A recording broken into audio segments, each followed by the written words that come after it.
مرحبا بكم في هذه النشرة الإخبارية العاجلة. الأرصاد الجوية تبشر المغاربة أمطار الخير تعود لهذه المناطق.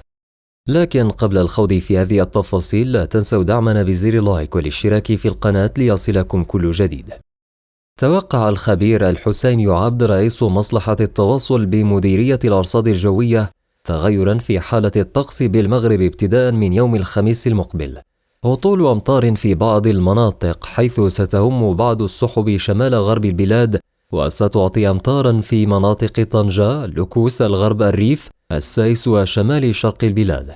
وسيبقى الطقس مستقرا ونسبيا حارا في جنوب البلاد ومناطق سوس والسهول الوسطى والداخلية للبلاد خلال اليومين القادمين. وستنخفض درجات الحرارة خلال النهار وغرب المناطق الجنوبية وجنوب وشرق البلاد، كما سترتفع درجات الحرارة بإذن الله في باقي المناطق. ومن المتوقع تسجيل هبات من الرياح قوية نسبيا في الوسط وشمال المناطق الجنوبية والشرق الجنوبي ومنطقة طنجة.